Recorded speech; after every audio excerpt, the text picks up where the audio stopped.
done. Good evening, you salty sausages. How is everybody? Good evening. Hello. We're very Tom is now with his new partner, Ian. I think we should all just give them a nice little round of applause. Well done, boys. We knew it was coming, but you know, it's nice that you saved it for the live stream. You deserve each other. You do. Lovely couple. Oh. I didn't they deserve each other? Look at them. Good evening, Drippy. And of course, we have with us Mike Paletta, who I was jokingly going to call Martin Potato all night, but I've decided not to. It's quite insulting. Thank you for joining us, Mike. It's really nice to see you. You're so welcome. what we Thank do you, now Alan. is we normally jump straight into the comments and just say a wee hello to the people that have put effort into joining us tonight. So let's have a wee look. We've got Alyssa, who is over your way, Mike. Ah, Can't remember her second name. Sorry. Emma, who is also over your way. Good evening, Emma. Good evening, Tony. Nice to see you. Not first tonight time. No. Good evening, Gaza. Thank you for joining. Mr. Budnick, he's in Michigan. yeah. Great Lakes Corals, an amazing coral shop. Oh, who's that? Not me. Breeze past. We'll just breeze past that, will we? Good evening, John. Nice to see you. Ever Evening, present. Good evening, Rennie's Reef. Thank you for joining. Jamie. Good evening. Was he Evening, on- Jay. just before you move off the Jamie, Ron, for Mike's benefit. So this chap, we played a game last week on the Sunday morning show where he had to answer honestly if he'd ever lied to his partner about how much he'd spent on something. And Jamie was good enough to own up that he once decided to buy a gold flake angel instead of taking his wife out for an expensive candlelit meal. For a birthday. He made the right choice, didn't he? He did. Yeah. As long as the angel's still alive, yes. Yeah. It's, That's the thing. it's wrong. Doing it. So Tom would like to announce live tonight I'm coming out. Yeah, come on. This- Oh, Tom. Get that quiet. Yeah, we do all love you, Tom. Congratulations. Congrats, Tom. Yeah. Don't know what that says about Robbins, but Good evening, Mr. Davenport. Thank you for joining. Thank you. Matty boy. Good evening, Matt. Evening. Leroy. Good evening. Lee. Bandit. He's been quiet recently. Where have you been, Lee? Come on. Yeah. You wouldn't have thought you could miss him. Well, yeah. Good evening, Steve. Nice to see you. Who else we got here? That's all the same people. Oh, good evening, Woody. Woody. Rob. Good evening, Rob. This goes on forever, Mike. I don't know if you Good want to go and evening. grab a cup of tea or. Good evening, Jim. Nice to see you. He's from Chicago. Oh, okay. Good evening, Roxanne. Nice to see you. Wow, Roxanne. Anthony. Good evening. Melinda, who apparently is Oh, geezer from Jolt. Essex. Yeah. I mean, Jelly a Carabin. fit geezer, but a geezer from Essex. Jellicoe Avatar. It's a koala bear on all fours with a bikini on. I'm going to leave that there. I mean, I would. Yeah, I think. Oh, no. Here we go. Gary Neal, good evening. Evening. I'm scared to click on Liam, what I think his avatar will be. Oh, here we go. Could it be a hippo on all fours? Mike Mike's Paella, Oh, yeah. a gentleman in front of a big paella. Excellent, well done. Very drippy. Oh, Peter Barry. You're going to have to go and get an inhaler now.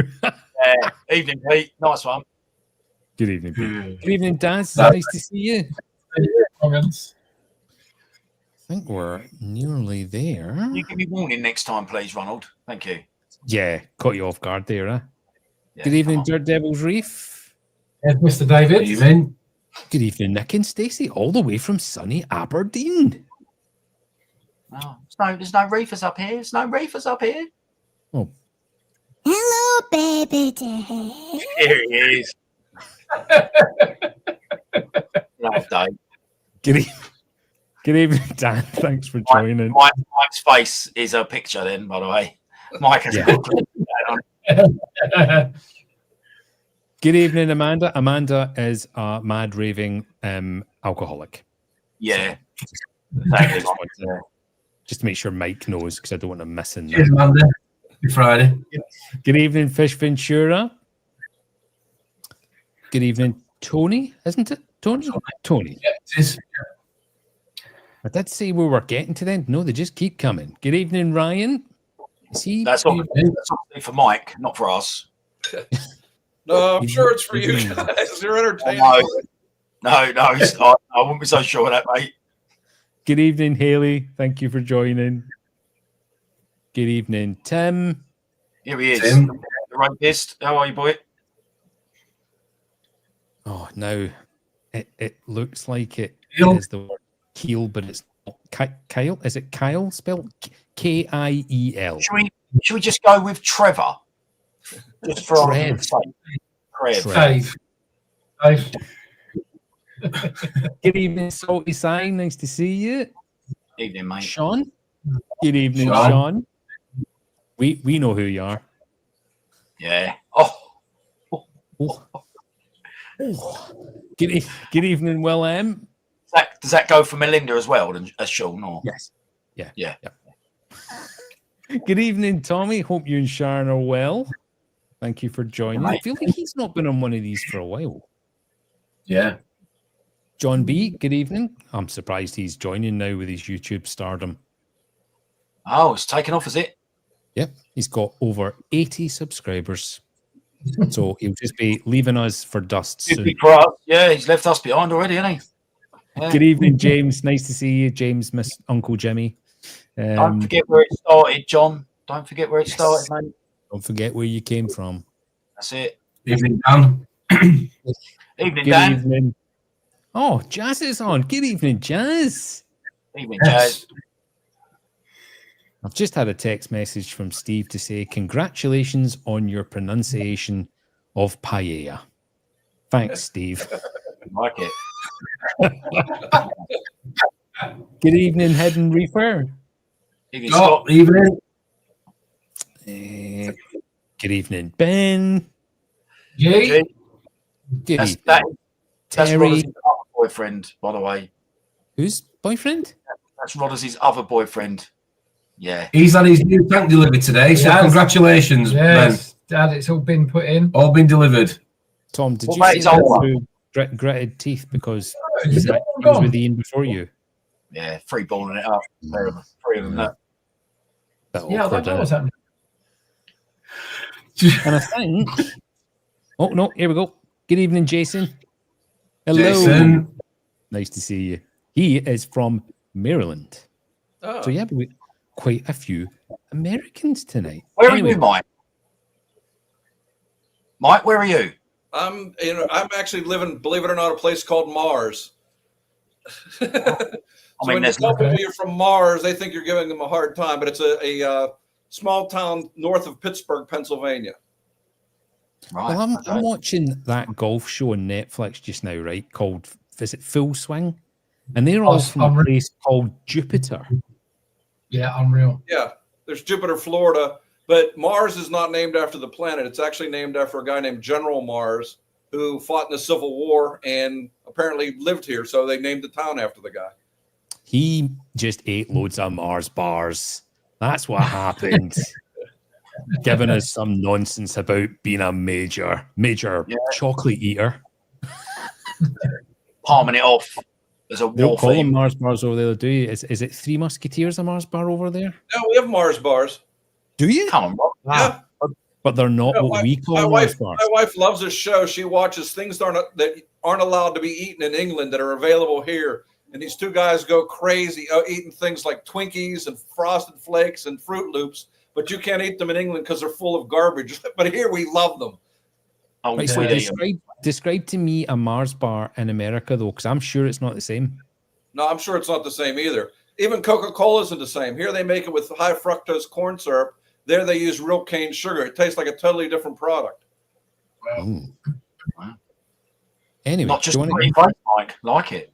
Yeah, I like your version better. It's much Coca-Cola isn't a wholesome drink wherever you drink it, but every now and then you need a Coca-Cola. Clears a off the wholesome drink. I love that. I'm going to write that down.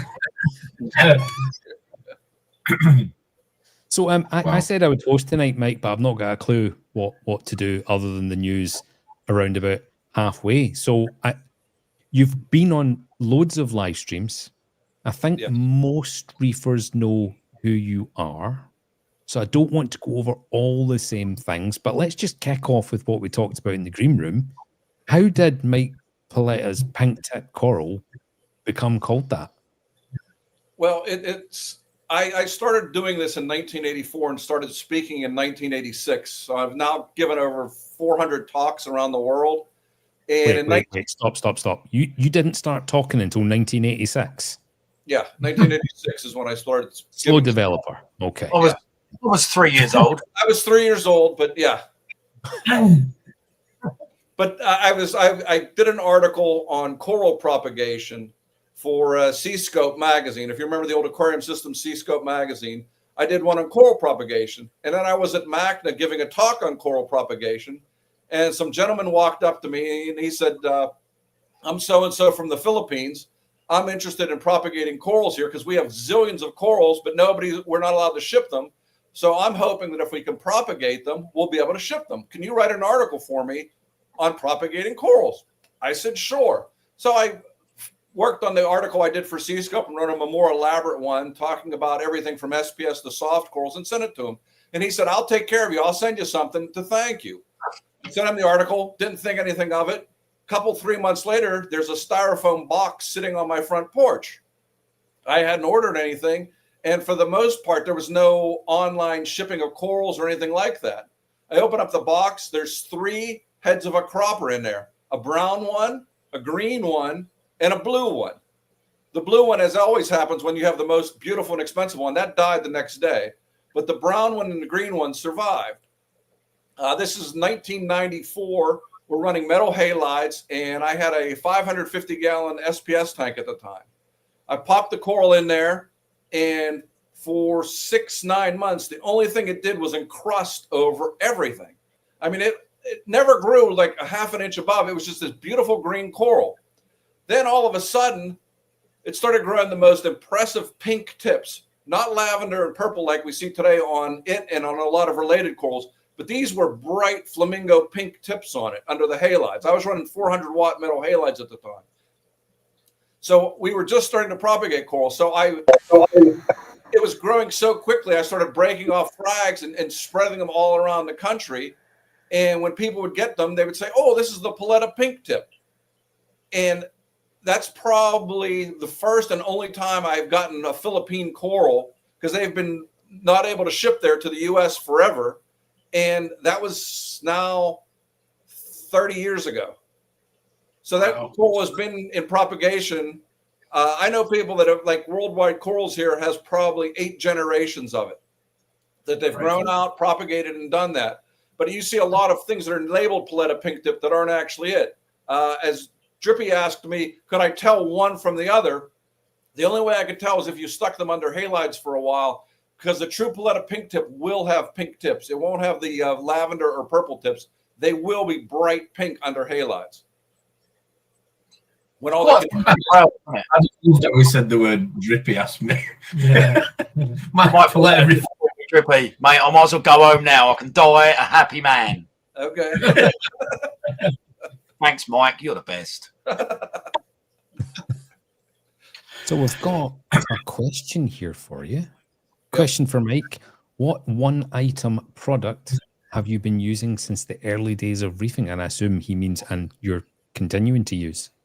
I've been using Instant Ocean salt for 40 years now, simply because it's consistent. And I know there's people use high-end salts, low-end salts, but I know of at least 40 or 50 people that have been doing this almost as long as I have that have all been using Instant Ocean and haven't had any issues. So for that reason, I've stuck with it. I wish I had gotten them as a sponsor early on. I could be rich today, but they've since they basically got bought out 20 years ago, I've never gotten a free box of salt from them, but I still continue to use it. The other thing I've used since 1996 is I've had Miracle Mud in all of my tanks. Interesting. Always, I've never had lateral line disease on any of the tangs I've ever had in the tank. And I always grow it with Caulerpa, and I always keep the lights on 24/7. And it always is a fine cultivator of amphipods, copepods, worms, and everything else. And so I'm able to keep some of the more difficult fish that I consider, like dragonets, mandarins, pipefish, things like that in the tanks, simply because of how much stuff comes out of the mud. Wow. I've never asked what's in the mud. I don't want to know what's in the mud. People have run it under mass spec and everything else, coming up with it does this and this and this. I just know in my tanks, I've never had an issue with running it. And when I saw it in 1996 on tanks in California, they had no skimmers. They had the most beautiful emperor angelfish I have still ever seen in the tank. One guy had a school of Moorish idols living in the tank without any filtration, just Miracle Mud. So from that point on, I've used it in every tank, and I've never had any issue with it. Let's see, what else have I used forever? I still make my own Lugol's iodine. I've been using that forever. I don't buy the commercially prepared stuff. I buy the pharmaceutical grade Lugol's iodine and mix that up. The same thing with strontium. I mix that up. I don't buy the liquid because then you're just buying water and wasting your money. Yeah. What else have I used for a long time? I've been running Radions now for 12 years since they first came out. I got to beta test a lot of different LED lights. So main reason we shifted over was energy consumption, but for a bigger reason, heat. The halides just produced so much heat, we had to run an air conditioner. And that's how my ex-wife killed off my 1,200-gallon tank, is that it was in its own separate room and had its own separate air conditioning and cooling system. And the circuit breaker switched off when it was about 100 degrees here. And she didn't switch the circuit breaker back on and cook the whole tank. Wow. And that was mainly from the heat outside and from the halides running on the tank. So that question just there from Sean is he's asking, is there a specific dosage you use for using Miracle Mud? I run it much simpler than I used to. I used to have it all cover the whole bottom of the sump. Then you'd have to drain it out and everything else. Now it sits in little plastic bins. So when I want to exchange it, and I fill up as much of the sump where there isn't equipment as I can with these plastic bins, and I have it about 1.5 inches deep. So that's as much as I use. It's not, he recommends a pound per 10 gallons or something like that. I just run whatever I can fit, and it seemingly works fine. Did you say a minute ago, any particular brand of Miracle Mud? Sorry, I use Ecosystem Aquarium's Miracle Mud, the original. There's a lot of different varieties out there, but that one's been the one that has worked for me. I've played with some of the other ones. Some of them became anoxic over time because they just compacted down too much and produced hydrogen sulfide and other things. And a couple other ones just didn't do anything. So is that brand something that is only in America?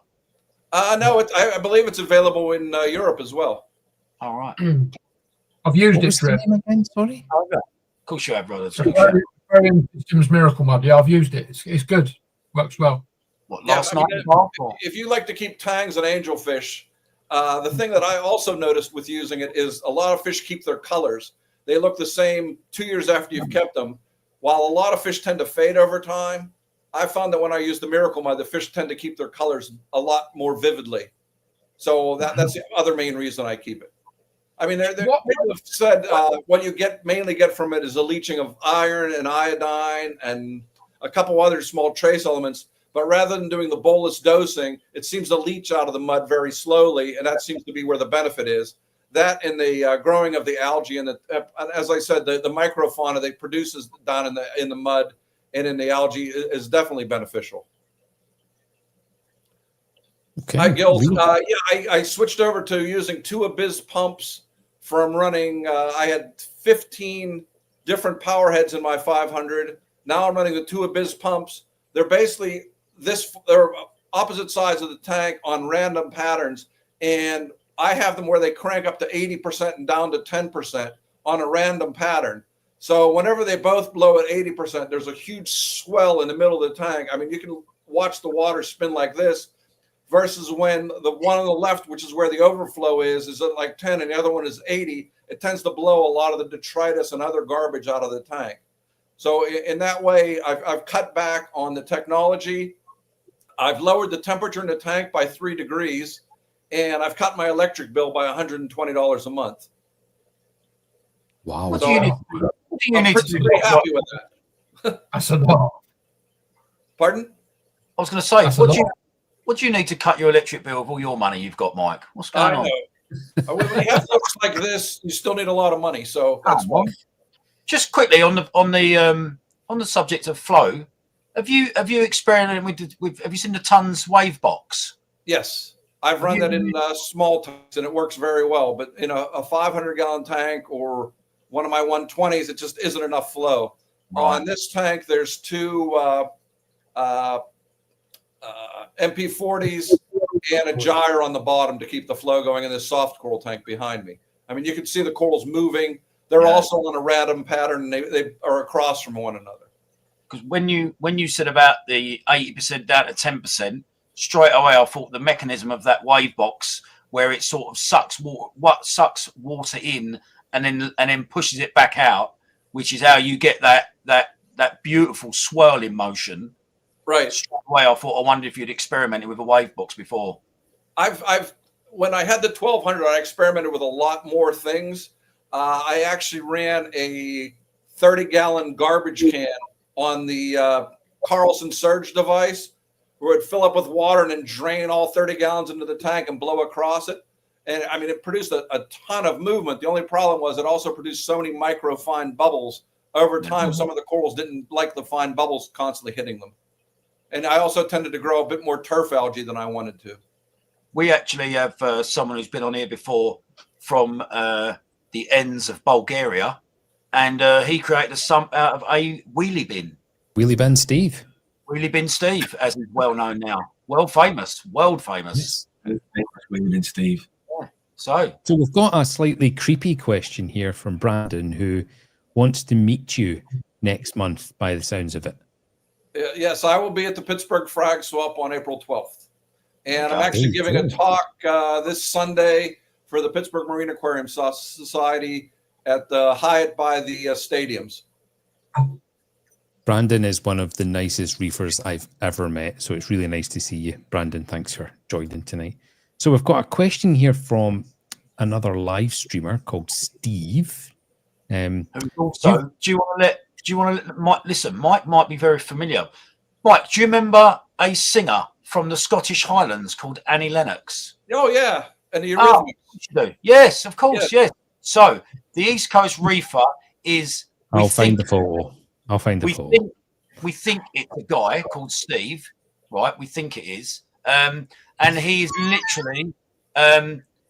for Annie Lennox, there's a biopic of Annie Lennox, and he's actually playing her double in the film. Yeah.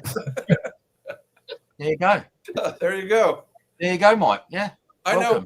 I'm a doppelganger for a guy named Mr. Wonderful, who's on Shark Tank here. And that's actually how I met my wife, because she thought I looked like Mr. Wonderful.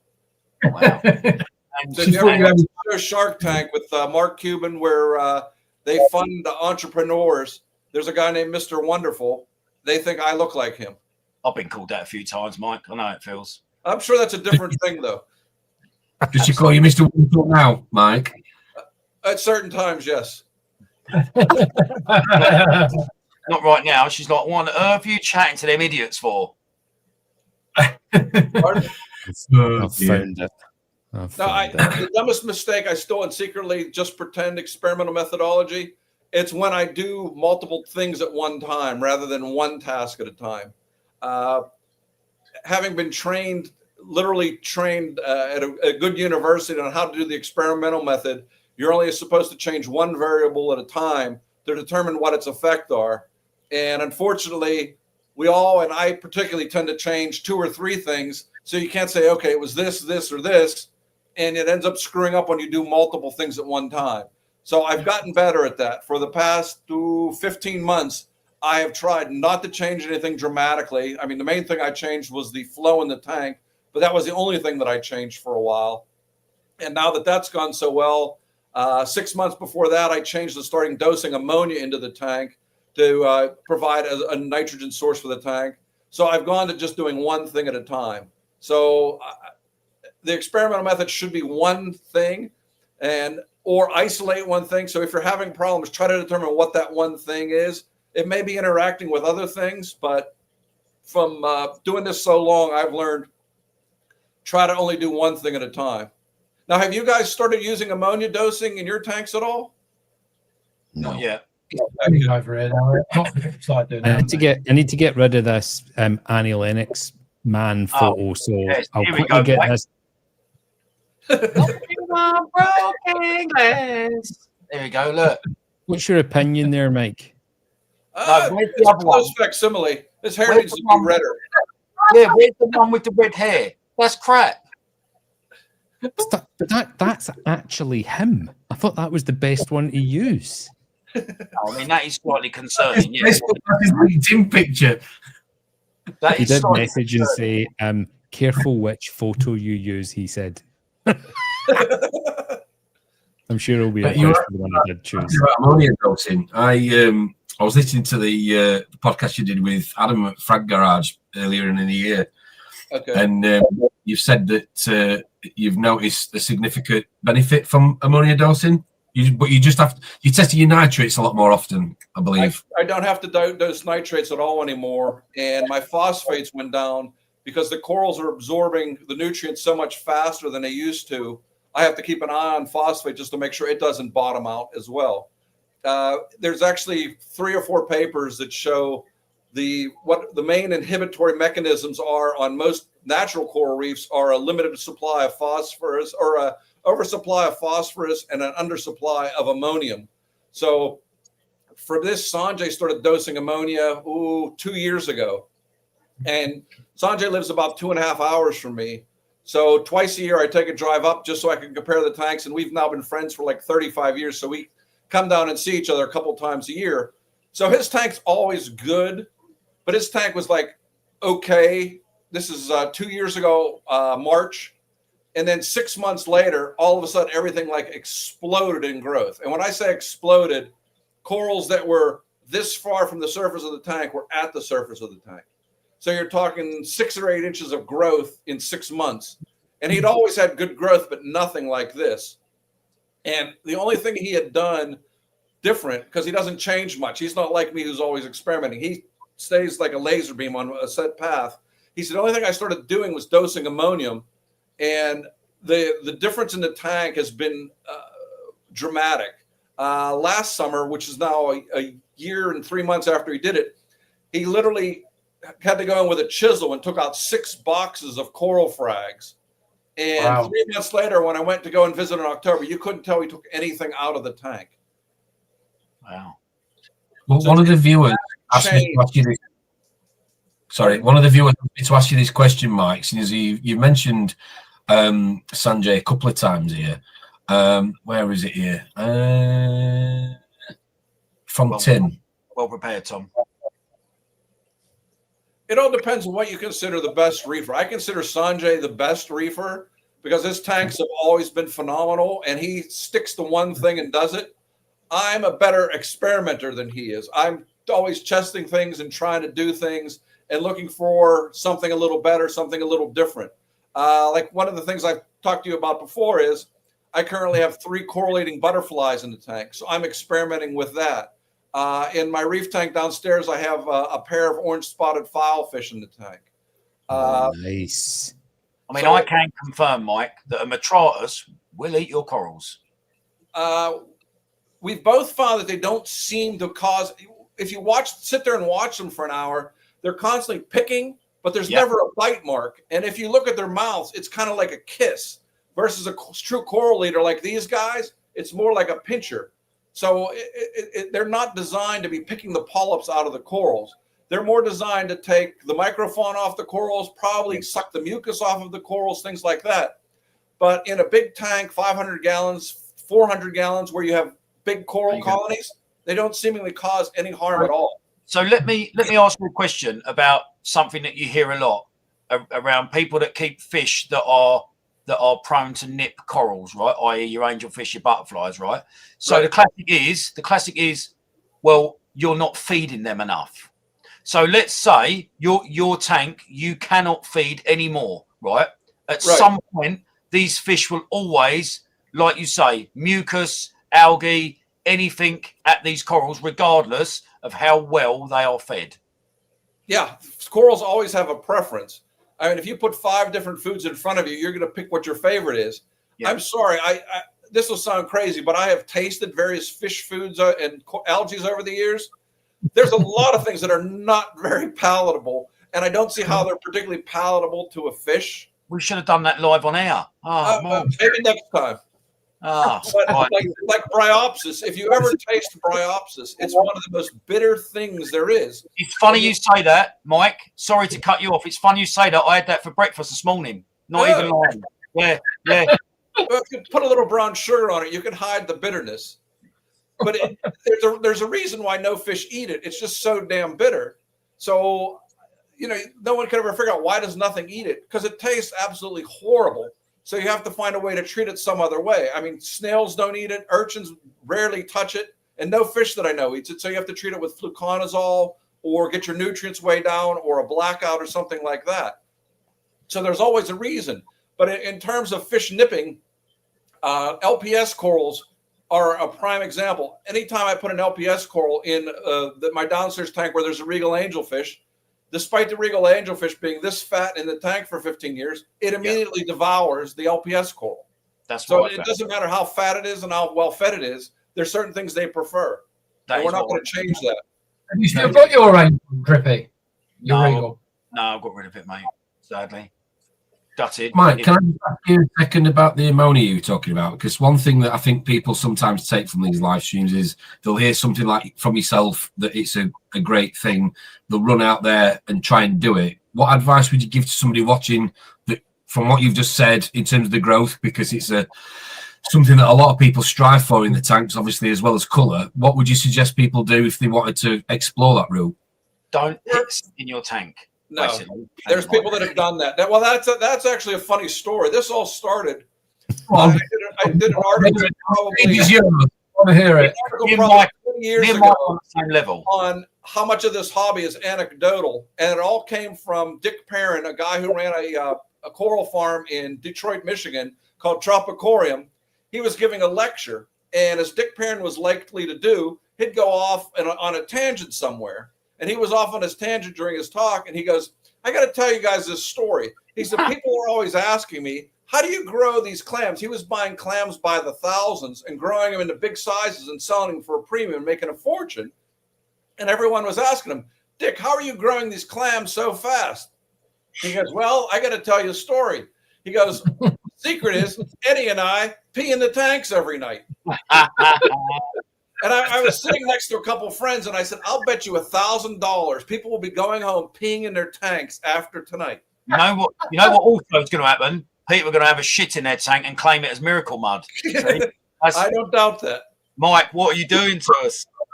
I was more being wrong and thinking that this guy's called Dick and it kept growing. That was a whole different, he was taking a whole different medication for that. His middle name was Lucky. No, so make it grow. Is that right? With ammonia, first go look at the scientific literature to see that what you read agrees with what we found.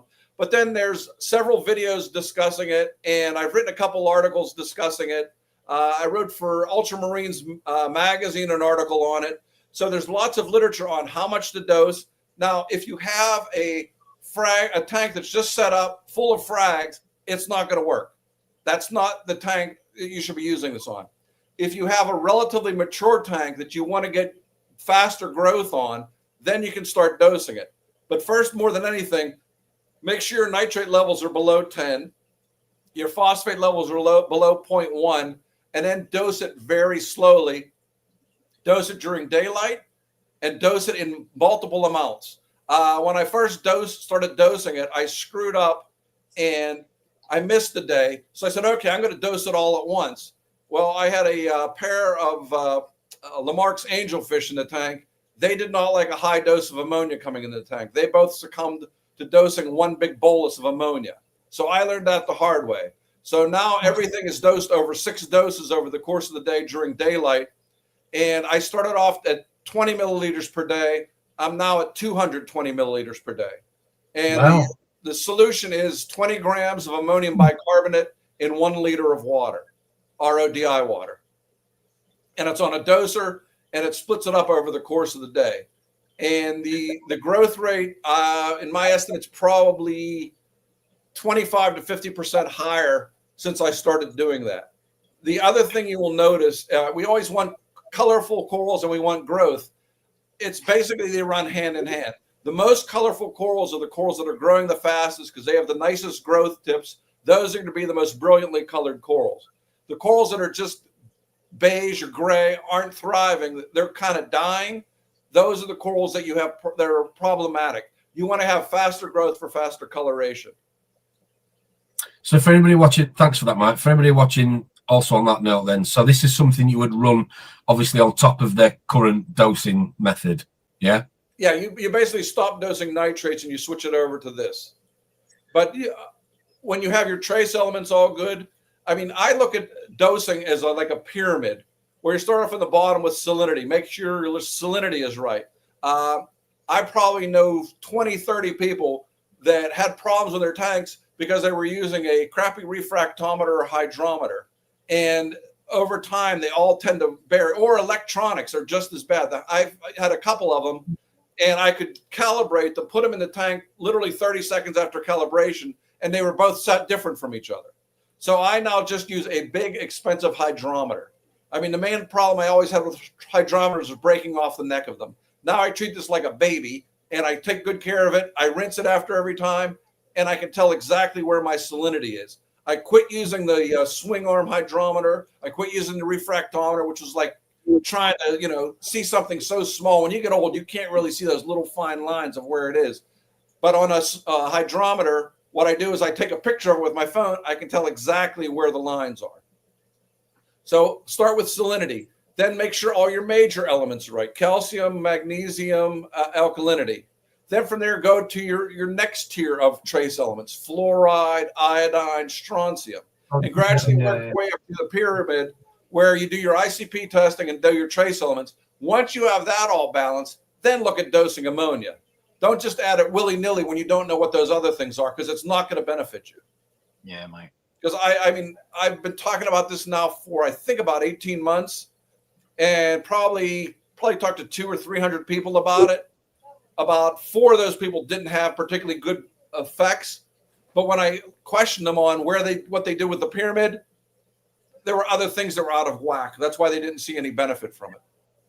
Can I ask you why you said what you said a second ago regarding the phosphate and nitrate then? Because I mean, when I first got in the hobby, phosphates and nitrates were a swear word. You shouldn't have them in your tank. Now, Right. Obviously, things have changed. Everything should be, a little bit elevated. People run them a lot higher. Obviously, try and get the ratio right. But if somebody is running a system that's slightly higher at the minute and they want to try ammonium dosing, what steps should they take, in your opinion, to get it down to the relevant sort of range? I think this is because Tom wants to try ammonia dosing, Mike. I'm busting for the toilet, so I'm going to go in. I'm going to go in Ian's tank in a minute. Well, first bring your phosphates down. I actually did an article on phosphate where I looked at 40 different products and how much phosphate they added to the tank, and it was rather amazing. Some put in 5 times as much phosphate on a parts per million rate. I took literally half a gram dry weight of 40 different compounds, diluted it in 1 liter of water, and then measured out the levels of phosphate for 40 different compounds. I also did that for dry detritus as well. What's interesting is detritus had the least amount of phosphate, far less than I thought, but because of how much is in the tank, that's where you're getting phosphate from. If you let it sit overnight, the phosphate levels go up. So first, bring down your phosphate level, then bring your nitrate levels down. I used carbon dosing, and I also used a sulfur reactor to bring the nitrates down, because I used to run nitrates 20 to 30. I brought them down to 10, and things started to take off when I had that down. Because what's interesting is during COVID, I got the results, or literally all the data, from 50 of the nicest tanks in the U.S. And during COVID, obviously, we didn't have anything to do. So I sat and played with all the numbers and everything. And one of the things I found was the people that had the most successful tanks had a ratio of nitrate to phosphate of at least 50 to 1, and even better, 100 to 1. So if they had a nitrate level of 10, you wanted a phosphate level of 0.1, something like that. So you wanted a 100 to 1 ratio, and that seemed to work. And what's interesting is, after talking to Claude of Fauna Marin, who's run close to 250,000 ICP tests, we were talking one time, and he goes, yeah, the ratio is 100 to 1. Well, doesn't everybody know that? And I'm going, no, nobody knows that. Nobody has published that. But it seems like it's best. There are people that will poo-poo that idea. But in looking at the results that Claude had and the results that I had from 50 tanks, I now keep my ratio at 100 to 1. Now, in the early days, we wanted to keep it close to 0 for 2 reasons. One, the tests were absolute crap. So you wanted to get it to 0, because even though it was 0, there was still nitrate and phosphate in the tank. 2, our biggest fear was getting algae in the tank, because we didn't understand the benefits of having cleanup crews and algae-eating fish and everything else in the tank. One of the things I have in all my tanks are a lot of algae eaters to keep everything under control. So by doing that and keeping the levels relatively low and having the corals growing as fast as I can, they consume those products far more than the algae can, so they outcompete them. Yeah. So on that, your favourite for a little mush in England, what's your favourite algae-eating fish? I love rabbitfish, particularly foxface and even the orange spots, because they eat just about every type of algae, but they're especially good at eating Valonia, which is one of the biggest pests there are, because once it starts growing in and around the coral branches, it just overwhelms them. So you need something that has that long beak that can pick in there and get the Valonia out of there, because otherwise you have to go in with dental tools and pull the Valonia balls out of the corals. But what I found, though, is a lot of these fish are lazy, and you have to train them to eat Valonia. So you don't feed them for a few days, and you go in and start scraping out the Valonia, and then they learn to pick it off out of the water, and then they'll go pick it out of the corals. Obviously, I have a lot of free time on my hands, and I get to do this kind of nonsense, but this is what I do. Must have been your accent, Mike, but it sounded like you just called it a fox face. Fox face. I've never heard of that. The fox face is my third favorite fish. He's a devil, Mike. He's a We've got a question here from Bernadette, who is literally in the room next door to me. Can we see Bernadette? That'd be nice to put a face to the name, wouldn't it? No. Oh. She would rather die. Do you ever get tank envy, Mike? And if you do, whose tank? Can I have a guess? Andrew Sandler's, but no. Yes. Actually, it's Andrew Sandler's smaller tanks. The bigger tanks is so overwhelming that you can't really focus on one thing, because everywhere you look, there's something new. There's some crazy fish. I mean, there's a school of wrought iron butterflies here. There's a school of semi-larvatus there. There's always something amazing going on in that tank. What I actually prefer is his 900-gallon drop-down LPS tank, because one, he has a school of purple queen anthias that nobody can keep because you can't keep them fed. And they also now seem to all come in with Euronema. But it also has the most brilliant collection of LPS corals, I would say, in the world. And he buys the most amazingly colored things, and he has them fat and healthy. So that would be the only tank I'd have envy of. SPS corals, I pretty much have every SPS I want. So I don't get envious of that. I do get envious of specific corals I see. The people have grown out into big colonies that are just amazing. Because I'm always tinkering around and putzing around, and I don't let them get big enough a lot of times, although I'm getting better at that. But that's where I get the tank envy, is Andrew's LPS tank or other people's specific corals. Because, the one thing I've learned the hard way is you can't keep them all. I mean, I've had 1,200-gallon tanks, 500-gallon tanks, and I always wanted to get a bigger tank because there's always more corals I want. And one of the things I've learned is you can't keep all of them. You can't have every coral. So even though I'm going to the Pittsburgh frag swap in a couple of weeks, I will pick up a few more corals, even though I have no room. Interesting video, Polo Reef released a very interesting video recently about that exact tank with the pests that they'd found, with all of his quarantine and all of his doctors there, or vets, or whatever you want to call them, and they're, you know, obviously they get hugely quarantined before they go in. And he said he was walking past the tank one day and just noticed that a coral was not looking as it did the day before or the week before. And lo and behold, they're discovering new pests on there. When you have tanks like that, Joe Iaiulo at the Long Island Aquarium has a 20,000-gallon SPS tank. He found an amphipod that looked like a grain of rice, and whenever it was a live bear, and whenever it produced all these babies, well, he thought it was a live bear. Whenever all the babies would get agitated, they would fly up into the water and then drop down like snow, and they consumed anything they landed on. They ate mushroom anemones, they ate Postaloporas, they ate Stellophoras, they ate Acropora, they ate everything. They were the one non-specific pest they had. It took them treating a 20,000-gallon tank with antibiotics multiple times to finally kill them. But when you have big tanks like that, you're always going to run into things, because no matter how much you quarantine and how much you treat and everything else, nothing seems to kill eggs. So unless you are spot on in killing it, the eggs will. I mean, I've had Montipora eating nudibranchs where I've taken out all the Montiporas in a tank, dosed them, treated them, put them back in, did it every 3 days for 3 weeks, thinking I got everything. Lo and behold, 2 weeks later, I find another Montipora eating nudibranch. So despite what I did, I don't know if the eggs can sense when they're under attack, they go into a dormant phase and wait until they're no longer under attack, or what. But despite everything, there's always going to be pests. The only good thing is, for every pest, there is also something that eats it. Otherwise, the pest would overwhelm. The key thing we have to find is, what is the organism that eats the pest? And I mean, that's one of the things we need to work on. I mean, I think there's 3 things we need to work on very hard in the hobby. 1 is managing pest and pest control. 2 is coral diseases, because we know very little about what's killing our corals or why. And 3 is coral nutrition. Jamie's done a lot of work in supplying adequate nutrition to get the corals to spawn. So that's one good thing.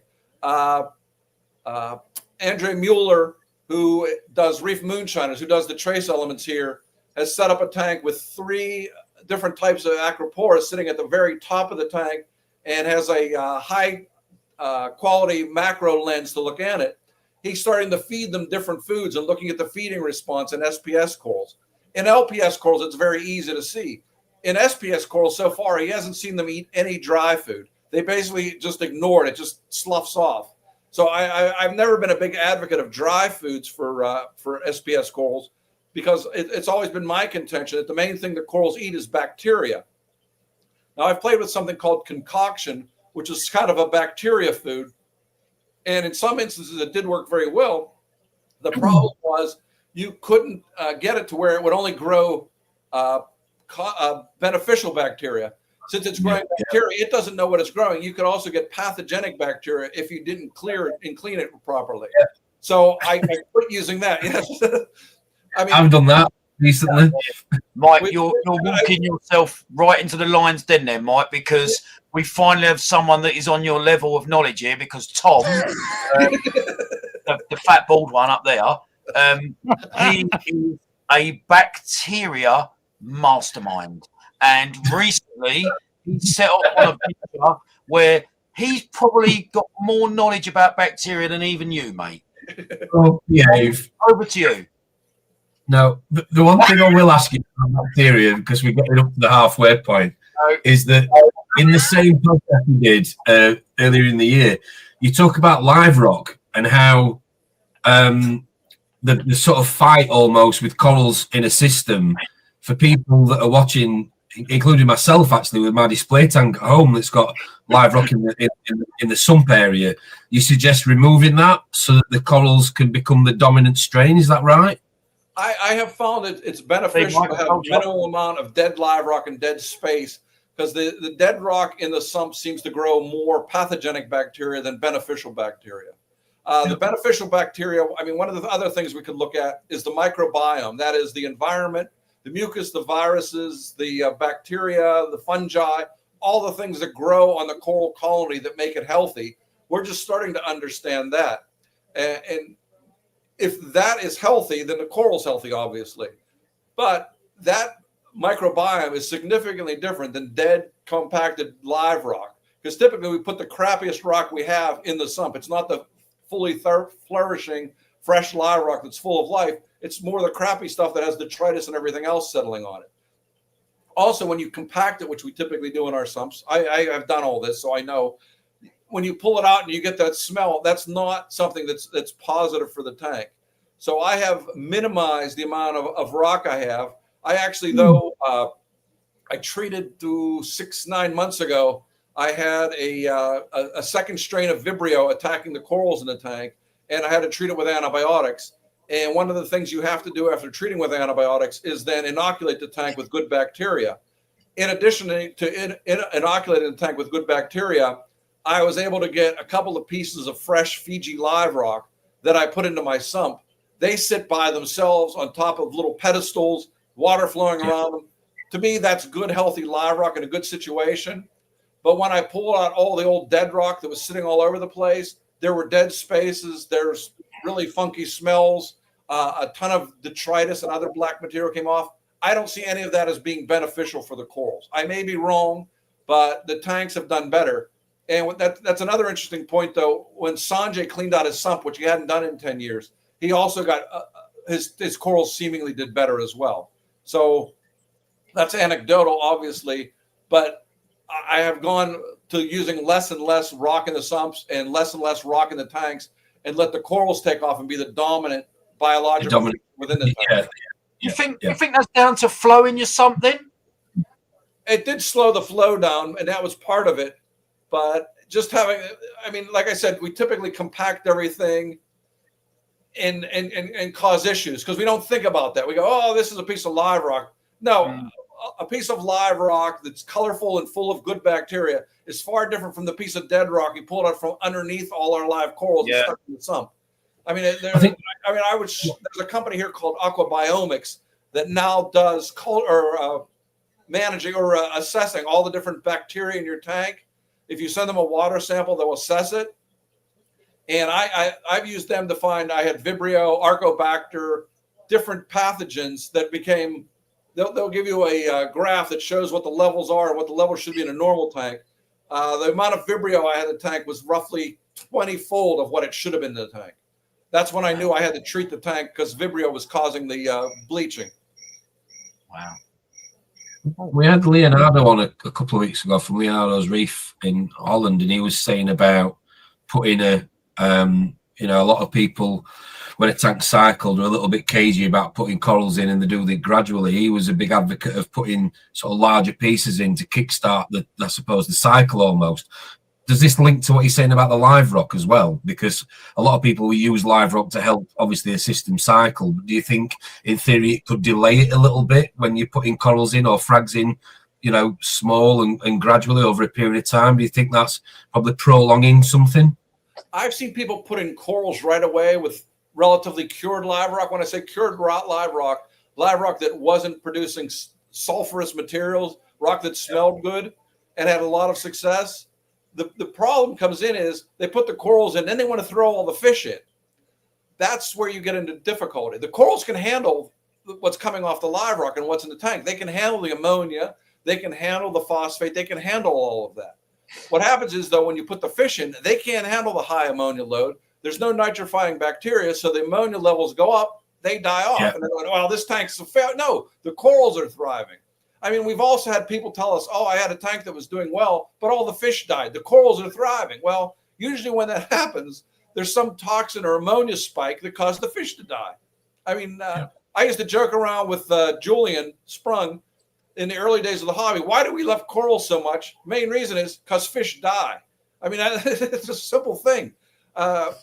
Corals I've had with the Paletta pink tip 30 years. I've had some corals I brought back from Fiji 25 years ago in my tank downstairs. So corals can literally live forever. Fish, if you have them 10, 15 years, you've done very well. Thank you. A bit like a girlfriend or a wife, I suppose. Yeah. For sure. So we've got quite a few questions. I'm sorry I'm not keeping up with them all, Don't but miss any, Ron. Don't miss any. the conversation's kind of flowing and some are kind of getting answered. So what about Phyto, Mike? I think phyto may be something that's good for a number of reasons. One, I think some corals take it up, some SPS corals. Actually, that's one of the things I'm waiting for from Andre. He's got in 7 different strains of phyto, and he's going to look at what the feeding response is for Acropora, Millipora, Tenuis, and a couple others. 2, phyto, from people I've seen feeding it and doing it on a regular basis, have also seen it as a natural way to bring their nitrates and phosphates down, because it'll consume it, and then organisms consume the phyto. The only downside I've seen, I did grow my own phyto for around a year and added it to the tank. The only downside I saw, I grew the hard calcareous feather duster worms in every pipe, in every opening that could possibly do, and I grew vermitid worms. Literally, they were coming out of my ears. They grew everywhere. That was the only downside I saw to feeding the phyto. The corals loved it, but so did the other organisms that consume it. And I look at everything as kind of being a battle, and you try to give the organisms you want to thrive a better chance than the organisms you don't. Phyto is kind of like in between. You're going to be battling both of them. You're going to be the corals may thrive, but the pests like the coral and worms and the vermitids may outcompete them over time. So you have to be able to control that. Okay, just before we rock up to reefing news, which you have been warned about, Mike, we've got a question here from Zach, who runs an LFS in Michigan, up in Petoskey. UV sterilizers, yay or nay? I run UV sterilizers when I'm adding new fish to a tank. When I've added fish that have into a tank that has UV, even after quarantine, if I don't run UV, even after quarantine, just the stress of moving from the quarantine tank into the main tank has caused them to get ick. And unfortunately, they tend to succumb to the ick. The other fish that have been in the tank don't seem to be bothered by it. As most of us know, we lose most of our fish in the first 30 days after we add them to the tank. Oftentimes it's ick. Oftentimes it's them getting beaten up, or they don't feed or whatever.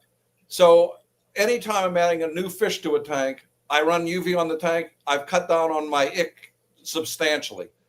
In fact, in this tank, I now run it all the time because I'm constantly adding new fish to this tank, just because this is like my play tank, because it's a soft coral tank and it can handle more and more. You know what, Mike? Just quickly, have you ever noticed a rabbitfish nipping corals? I've noticed them nipping clams, and I've noticed them nipping LPS corals. They don't seem to bother SPS as much, but they also seem to go in between the branches to pick stuff out of there. But I've never seen bite marks on the SPS corals from the rabbitfish. I've seen bite marks from pygmy angelfish and from big angelfish on SPS corals, but I haven't seen them from rabbitfish. That's why they are my favorite algae eater fish. I once had a video of mine, and I have to try and find it, and it was actively taking bits or chunks out of my red Monty, platin Monty, and where it's obviously they've got quite a powerful mouth, a fox face. Oh yeah. It would take all the flesh off, and you would see the white skeleton underneath, just with one sort of hit. No, I mean, watching what they can do to nori on a ring or powerful stuff, they definitely have very powerful mouths. I've also been stung by a rabbitfish. That's something you don't want to do either, because my hand swelled up like a balloon. Wow. Yeah, their sting is nasty. It's probably comparable to a lionfish's sting. I was going to say, apparently they're more potent than a lionfish. Yeah, well, I wish it would sting me right in the penis. Anyway, it's time for reefing news. Reefing news! Reefing news! Motherfucking reefing news! With Ronald McDonald! Reefing news with motherfucking Ronald McDonald! You like popsicles? That was fast. I'm impressed. I always get annihilated from a hairline showing, so I'm trying my best, Mike. Don't spoil the illusion. I'm Ronald McDonald now. It actually really suits you. I'm surprised they haven't sued you for that. Yeah, I mean, they can bring Don't it have on. to meals. Bring it on. So, first piece of news tonight is probably the biggest piece of news you're ever going to hear on the Reefers Network. I've already slightly touched on it tonight, but I think we all just need to congratulate Tom and Ian on tying the knot today. I just think what a brave couple of guys, just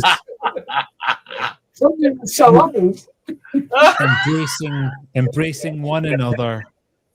Just Tom, you have to tell everyone where to send the wedding presents. Yeah. I think bald goes up. face really knows. Yes. Well done, that's quality. I'll give you that one. That is quality, mate. Well done. That is uncanny resemblance to Tom. Can we just see that again? so I It didn't looks make about the 20 years photo. older, mate. I didn't make the photo, right? Somebody made the photo about 10 Steve, minutes then. ago. Steve, But- thanks, Steve. That's war. That's war. Hold on. Drippy, what did I say to you this morning in the car Steve. I was going to make? I said I was going to make a wedding photo Oh, yes. of Tom and Ian. And There you go. I didn't ask for this. Steve sings That- it. That is incredible. That is Good, incredible. man.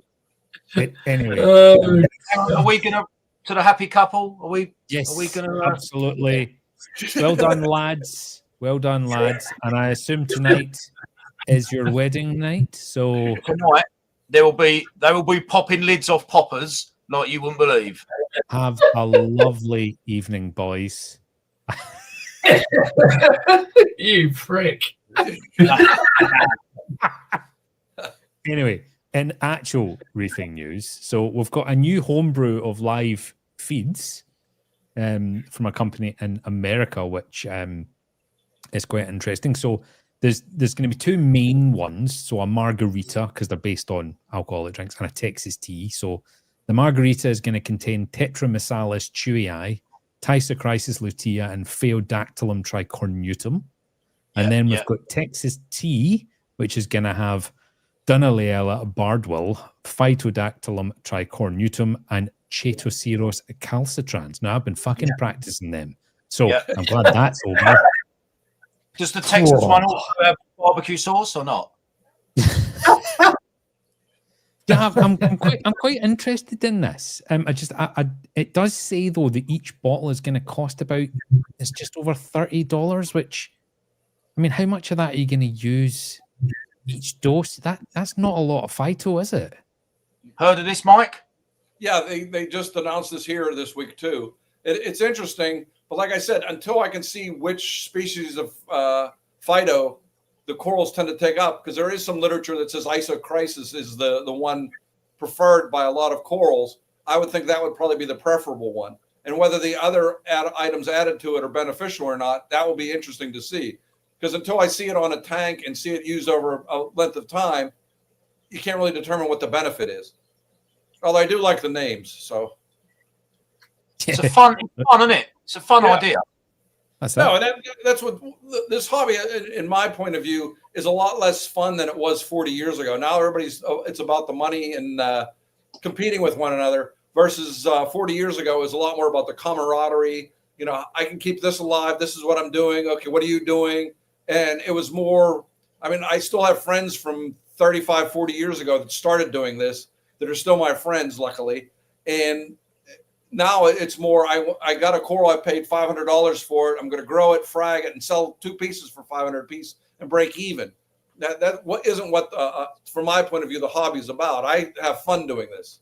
I think if you look, Mike, your 40 or 50 years in this industry, whatever it is, has led you to obviously the highest peak of your career, which is with three absolute idiots and a geezer in a red wig and a red nose. So, Mike Paletta, here we are, mate. You've made it. I've made it. I can die in peace. Thank you. Absolutely. Well done. It was all worth it. It was all worth it. In other reefing news, There's aquabiomics. That's who I spoke of. Yeah, so they're now moving to 3 batches of tests a month from 2. So they will have a quicker turnaround. So they're talking about as little as 10 days turnaround, which that is good. Yeah. That's quick. Yeah, because that was one of the criticisms of them. By the time you got your results back, when they were only doing 1 a month, your entire biome could change in the tank, depending on what happened. So getting it back in a week to 10 days can give you a lot more insight as to what you need to do to manage the tank. Absolutely. And other aquatic news, a huge bit of iceberg cracked off. I use the term lightly. And they found all sorts of things underneath it, species that they've never seen before. Say again? I saw this. Yeah. Yeah. It's very, very cool. Brilliant, isn't it? I hope stuff like that just continues. Yeah, it's great, isn't it? Well, not the melting of the ice cap, obviously. That maybe came across wrong. And slightly somber news for the hobby. Have you all heard that the Hawaiian ban might be coming back into place? Are we surprised?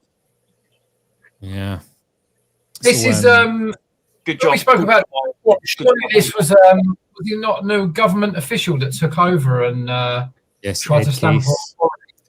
Yeah. So Ed Case is just on Monday has been reintroducing legislation on the capture of wild fish and corals and all sorts from Hawaii. So we'll see how far that goes. But I mean, I agree with some of the things that are said, but then you hear these other contradicting comments that there's shoals of yellow tangs as far as the eye can see. I'm not there to be able to pass judgment on it. Hawaii is the most well-managed fishery in the world. They have data from 20 years ago, and they basically show that the wild population of yellow tangs has not diminished despite literally taking millions of them. And the way the ban is now, I think there's only 10 or 12 fish you can even take out of Hawaii. So it's not going to dramatically change things. It's just the hobby continues to be encroached upon by government. So what I foresee happening over time is more and more of these fish are just going to be spawned. But unfortunately, until they get to where they're somewhat comparable in price, I mean, I can't see paying 10 times or 15 times or even 5 times what a wild caught specimen costs.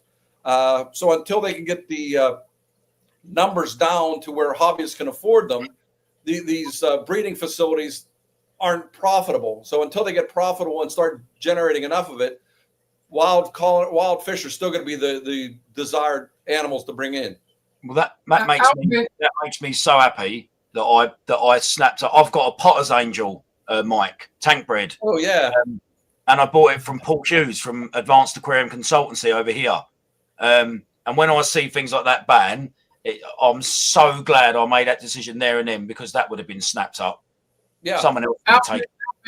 How much are they currently in America? Yellow tangs, roughly. Yellow tangs are around $299, $300. Is that wild? Wild or bred, they're both about the same. I mean, they used to be a $39 fish. Yeah. Right, can you guys all just like? I was in Hawaii 7 years ago when the ban was going on, and there were literally thousands of yellow tangs. Shut up. I've got another question. I have to get this wig off. I have to get the rest of the news done. This is so fucking uncomfortable. We'll get back to talking about tangs. Not the nose, just the wig. The nose is comfortable. Okay. It's really, really uncomfortable.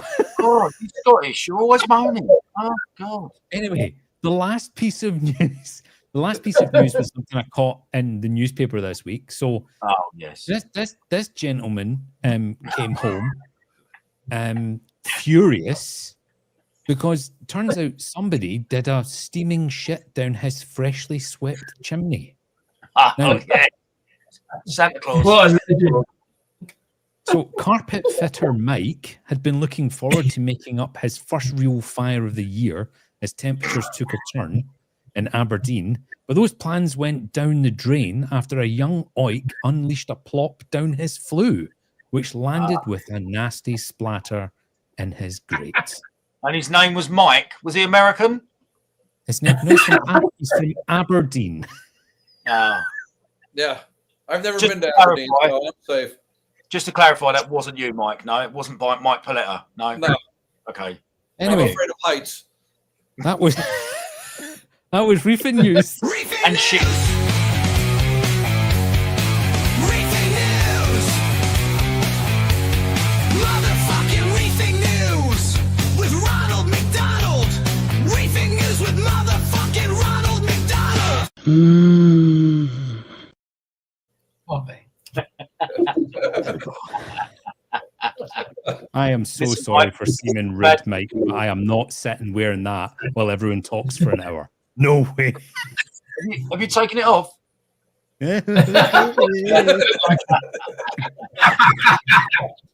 Suck dick. What are you drinking? What are you drinking, Ron? And Bernadette brought me a little Jack Daniels and Coke Zero. Lovely. Very nice for a little Friday evening, I must admit.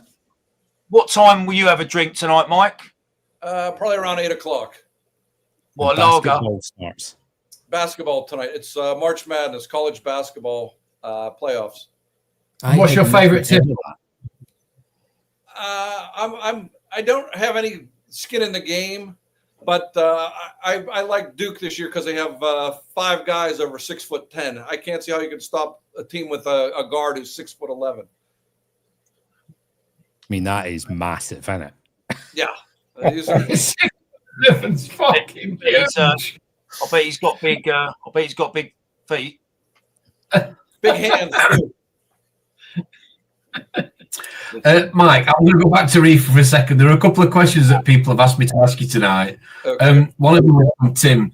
What do you think has kept you going in the hobby for all these years? And have you ever lost the passion at any point? Next question. What's kept me in is that there's always something to learn, and I've always enjoyed learning new things my whole life. I started doing this, believe it or not, 60 years ago when I had a freshwater tank. So I've had fish all but 1 year for 60 years of my life. Only my sophomore year in college, I didn't have a fish tank. So I've literally always had it. And I always knew I wanted to have a reef tank from the 70s when I saw Jacques Cousteau's book, Life and Death in the Coral Sea, and saw what a reef looked like in colored pictures. And I said, that's what I want to do. And fortunately, the technology improved and I got to do it. The only time I ever thought about giving up is when my ex-wife killed off my 1,200-gallon SPS tank. It was literally like I lost a dear friend because it took a lot. Because I literally used to fly out to California on Wednesdays, which is a 5 or 6 hour flight, fly out there in the morning, go to a place called Aquatic Depot, and a guy named Leck and a woman named Millie would bring in the Fiji corals at 5 o'clock. They knew me so well that they would let me open up the boxes and I would cherry pick from 30 or 40 boxes of SPS corals. Wow. Nice. Swap them out and put water in the bags, fill up 2 duffel bags, carry the duffel bags back onto the plane, put them in the overhead and underneath the seat, and fly home on the red eye and have them in my tank the next morning. So I filled up my 1,200-gallon tank that way. And then when it got killed, it was like, why did I do that? Why was that? I mean, it was an interesting adventure, and I made a lot of friends in California. I used to sleep on Steve Tyree's couch in between his 2 aquariums while I was waiting for the red eye. So, and I saw more cool, interesting corals then than I've seen in the last 10 years, to be honest. Yeah. So, I mean, that's the only thing that's somewhat disappointing now. I see a lot of nice corals, but I see fewer things that go, ooh. I mean, I still remember the first times when I was opening those boxes in LA, it was like Christmas morning. When it would open up, it's like, wow, I've never seen this before. And that's probably what kept me as excited.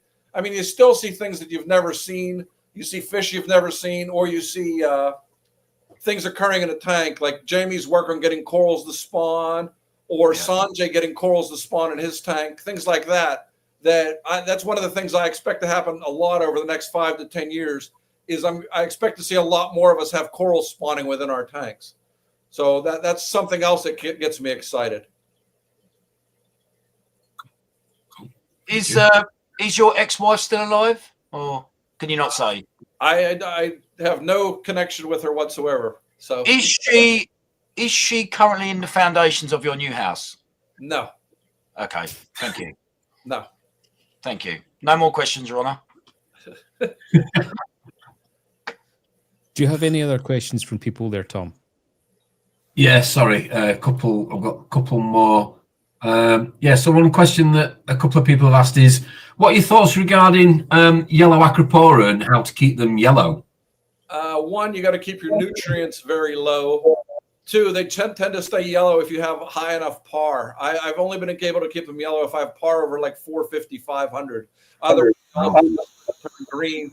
And you might want to tone down the blue spectrum a little bit. Blue tends to turn them green, particularly if you have any high phosphates or nitrates in the tank. They just all shift to green. I mean, I have a couple that were brilliant yellow that are green in my tank right now because I let the phosphates bump up for a little bit. So I'm hoping now that I've brought them back down, they'll go back to yellow, but that remains to be seen. What levels are we talking in terms of numbers, Mike? Can you give us a range? I try to keep the phosphates now between 0.05 and 0.08, and occasionally I'm right now playing with them at 0.03 to see what effect that does. And in terms of nitrate, I try to keep it under 10. Right now it's at 5. When you say 0.03, 0.05, measured on what, Mike? On a Hannah checker. Those little Hannah look like egg checkers. Yeah, because we had probably one of your good mates, Mr Meckley, on here about 3 months ago, and he was insane, right? But he mentioned that thing called the iDip. I've not played with that. I've just been using the Hannah checkers because it's easy and fast, and I can do it quick. He has a coral farm. He has to look at things differently, and he can buy things that I can't. So that's the main thing. The other thing is I do ICP testing once a month, and I get my results back from that as well. With who? Fauna Marin and Oceamo. Okay.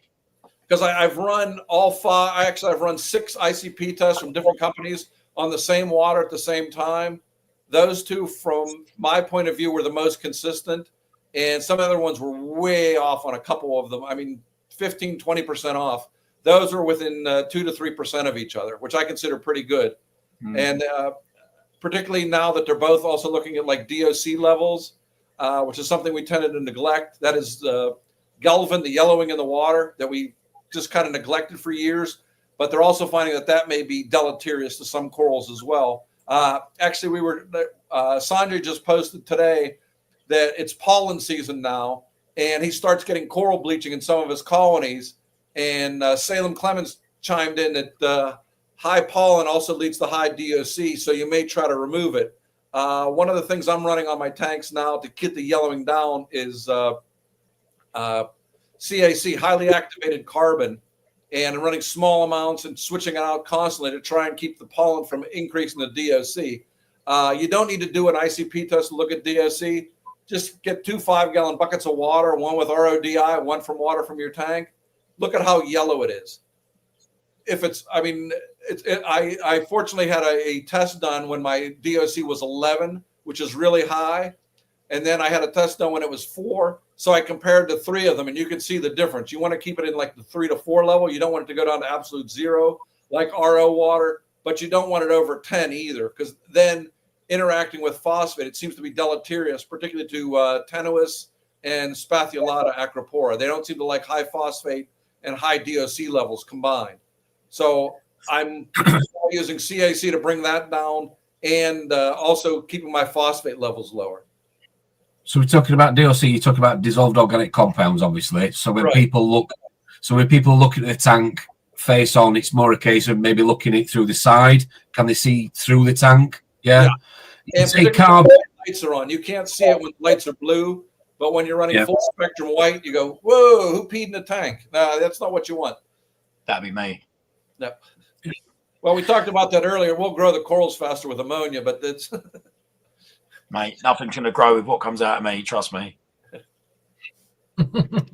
moving on. I'll tell you what, I have got going on about the corals you used to go to California and pick up, the ones that came in from Fiji, Right. the ones that your ex-missus unfortunately killed, right?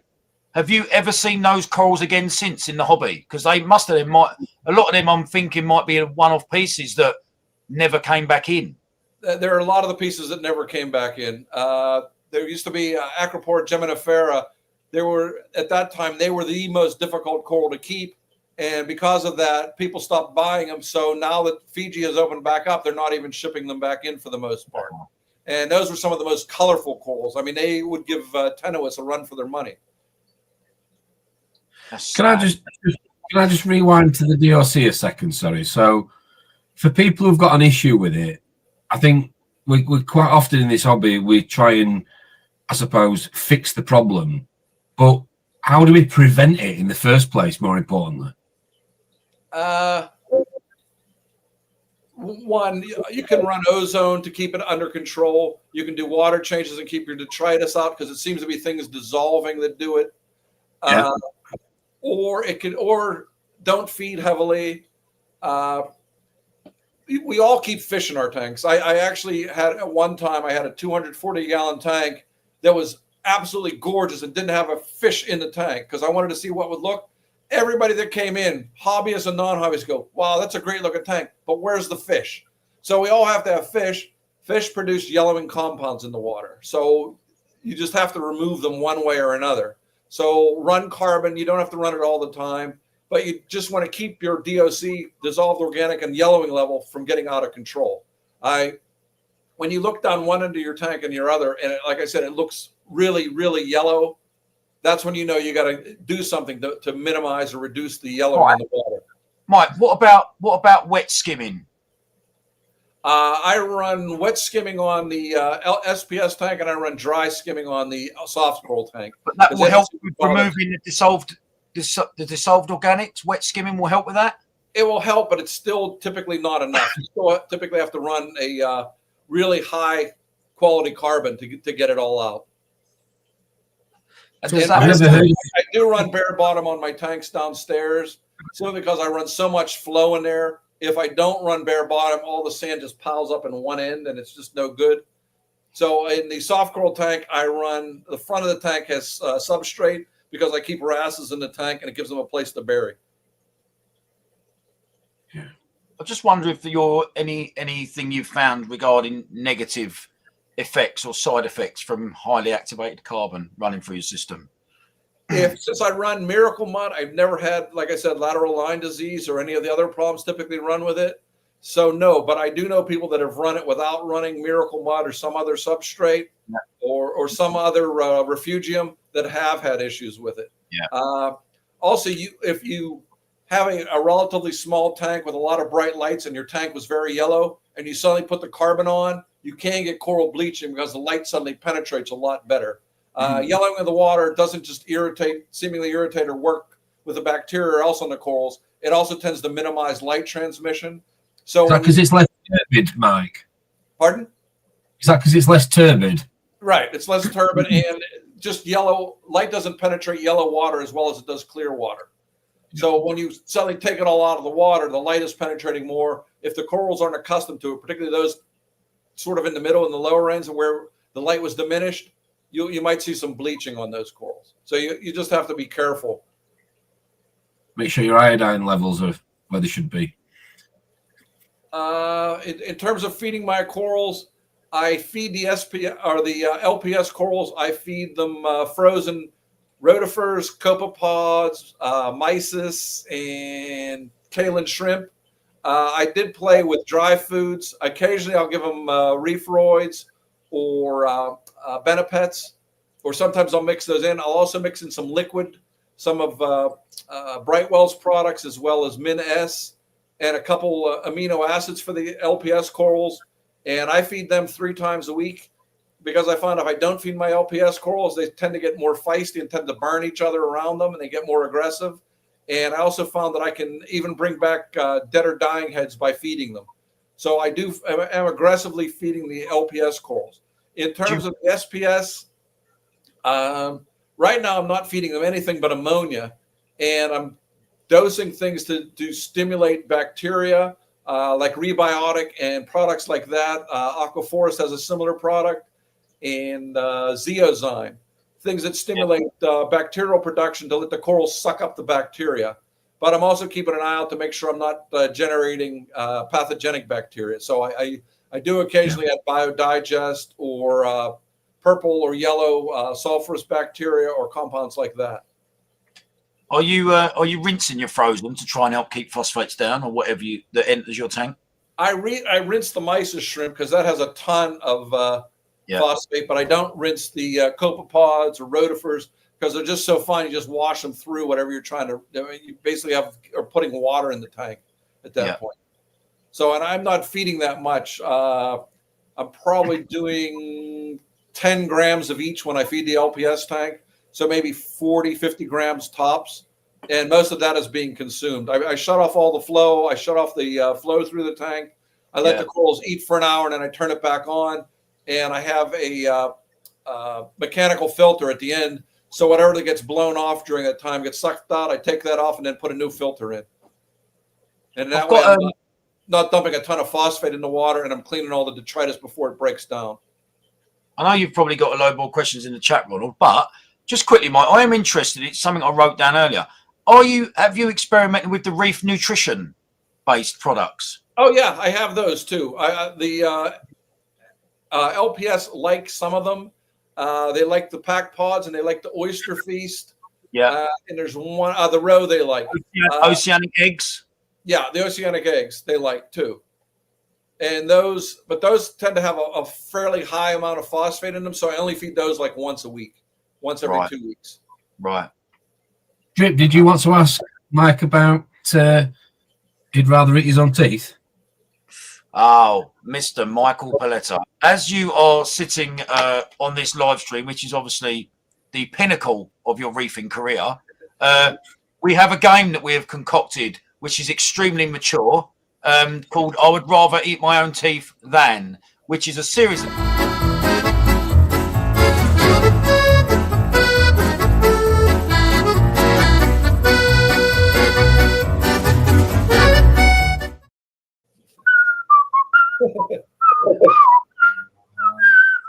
So, Mr. Mike Paletta, there are a series of questions that you can ask. Honesty is an absolute must, and you must answer the question by saying, I would rather eat my own teeth than. It's very simple. There you go. Okay. I would rather... Reefing related, unfortunately. Okay, unfortunately. I would rather eat my own teeth than use any of the crappy heaters that are out there because I have been electrocuted, shocked, lost tanks, and had more issues with heaters than any other product in the hobby. And unfortunately, even after 40 years, the heating manufacturer is still not mastered the art of how to heat water. Yeah. What heat? Can we name brand? I have tried just about every brand. I now have all titanium heaters in my tanks, and even those have caused issues. Yeah. So I'm not crazy about any of them. I mean, I have paid literally thousands of dollars and lost thousands of dollars of fish and corals due to heating malfunctions. So I have redundancy on every tank in terms of heaters. I have redundancy on every tank in terms of monitoring the heat in the tank. I get notification if the water gets too hot, if the water gets too cold.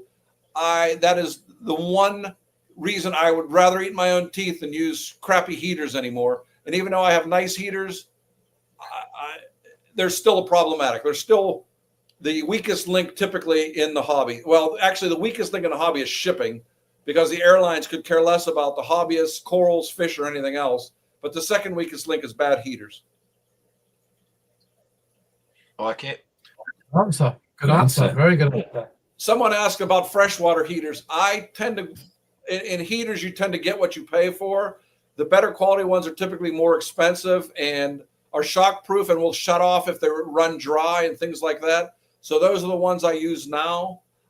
Freshwater typically aren't sealed as well. And if salt creeps in, You can get shocked and electrocuted. I have found out very frequently, unfortunately, much more in the early days of the hobby than recently, but there's still always that problem. So I would not save a few bucks on getting a bad heater because it simply isn't worth it. So you just pop down to the local ladies club and just pay for shocks now, Mike? Yeah. Well, that are tools in the electric mountain. Yeah. Yeah. Okay, up next. I would rather eat my own teeth than buy Anthias or Chromis anymore. Really? That's a contentious answer. All the wholesalers here in the U.S., and I deal with most of them. In the past 2 years, I brought in 180 green Chromis. I have one left. He's behind me in that tank. That's after quarantine. They all come in with uranema, and all of the wholesalers now have the treatment to try to keep ick at a minimum. So they all run low salinity. Low salinity is great for keeping ick under control. It's horrible for keeping uranema under control. Uranema thrives under low salinity. Consequently, I get Chromis with no ick. I've never had Chromis with ick, even when they had high salinity. Now I get Chromis with internal uranema. And despite what Andrew's trying to do and find out how to treat internal uranema, everything I have done to try and treat internal uranema, they don't survive. The same thing with Anthias. My other fish don't die from it. For whatever reason, they seem to be immune to internal uranema, but all of these Anthias and Chromis, so I will no longer buy either of them. Wow. Crazy. Out on nothing. Mind you, there are some pretty Amphias, to be fair. There are some pretty ones. Now, do you guys have the same issues with a high mortality rate in Chromis and Anthias there? Yes. Not really. I mean, I don't. Yes. I don't experienced it. 4 or I 5 think- years ago, yes. I think a lot of people put it down picking each other off if they buy them in a school. I think that's when I've heard a lot of people saying they've lost Chromis. Oh, they've picked each other off. They'll pick on the weakest. They whittle each other. So that's why. That's why people advise you to put a school of Amphias in, though, don't they, with Chromis, to mix up the whole sort of hierarchy, like a diver fish. Yeah, no, because I've gotten schools and harems of Anthias with 1 male, 5 females. They don't bother each other. They're fine. The ones I have downstairs in my 500 are 7 and 8 years old. No issues. Anything I've brought in the last 3 years, issues. And in the last 3 years, they've really gotten very aggressive at keeping low salinity on the tanks in the wholesalers. So I can only assume that's where the problem is. And I've talked to the owners of these institutions. They shut the systems down, put bleach in them, do everything they can to kill it off. So it's probably coming in even from the shippers themselves in their systems. So once it's in the system, it thrives on dead and decaying food, on detritus, and you can never get all the dead and decaying food and detritus out of your tank. Consequently, even though I don't put any Anthias or Chromis in this tank, I haven't for over almost a year in this tank. I'm assuming if I put 2 in tomorrow, within 3 weeks, they'll be dead again. I've had long discussions with Paul Hughes from Advanced Aquarium Consultancy over here, Mike. Only a couple of weeks ago, about fish diseases, and everything like that. And he says it's highly probable that when you take that fish out the ocean, it didn't have the diseases or pests that you find when it might arrive in your tank or when it arrives on these shores. And a lot of it can be attributed to the various different holding tanks or facilities that fish will go to once it's removed from the water before it arrives at the destination it's meant for. Agreed. One of the things, I have some fairy wrasses and some Anamses wrasses in this tank. One of the things I do with them is they get food with flagell in it to try and deworm them. I'm assuming in the wild they didn't have worms, but when they're kept in captivity, they eat the feces of the other fish, and if one of them has worms, they all get worms. So then you have to deworm them. So all the wrasses now get dewormed. I've tried deworming Anthias. It's made no difference on uranema. I've treated them with food with nitrofurazone, Cipro, and other antibiotics, and it makes no difference on once it's internal. And Andrew Santos on the same thing, and he has a lot more elaborate quarantine system than I do. Yeah, Ron, I've noticed a question. Sorry, that Darren asked about to Keith when he's coming back on, and he's saying April the 15th at 7 p.m. Okay. Is that the channel, or is Keith on another channel? No, Keith has Reef Bum on another channel. He does the third Tuesday of every month. I know this because Sanjay, I, and Andrew are on the 20th of May, I believe. Yeah, I thought it was just pushing his way back onto the one and only network, and he needs an invitation, as you know, Mike. Do you honestly think for 1 second that Keith really wants to come back on this? Are you having a laugh? Are you having a laugh? Are you having a laugh? Yeah, Ron. Are you having a laugh? Ron, one of the other questions that Tim had got for Mike, was what's the biggest reefing mistake, Mike, that you've ever made? Would you own up to it? Have we finished Robbing My Own Teeth? In the middle of a game. In the middle of a game. You've got no attention span whatsoever, mate. You are pointless. Do you know that? You are utterly pointless. As I said, the biggest mistake I ever made is one I made probably for 5 or 10 years, and that is I was constantly trying to incrementally improve things. I was always see someone would do something, whether it was peeing in their tanks or adding something or whatever, constantly changing things rather than saying, okay, this is working. I'm just going to let it run for a while. I would not let it run long enough to come to full fruition and show me how well it was working. So now I have gotten away from constantly trying to change, constantly trying to chase the rainbow, and just letting things get to the point where the tank thrives. Okay, so will we continue with the game now? Are we continuing, Tom? Or what are we doing, Tom? I just got that as one. He'd completely forgotten. He'd gone. Oh, Tom, is that for another stream? What's that doing in there? Oh, right. Sorry, Mike. This is Tom's channel. Yeah, I'm going through all that. I would rather eat my own teeth than take advice from someone. The rule I follow is if their tank ain't nice, don't take their advice. So there are very good saying. That's a fair very number. I'm not going to name any names of quote unquote reef gurus. Please do. I don't. My sister is a lawyer. She said one thing: if you don't say anything bad about anyone, they can't sue you, and you don't say anything bad about a product, they can't sue you. So when something is bad or someone's an idiot, I basically ignore them, so that way I don't ever get sued. Well, you're in the company of 4 tonight, Mike. So trust me, I've been in the company of thousands over the years. As I said, the rule is if you are going to take advice from someone, take advice from someone that has a good tank.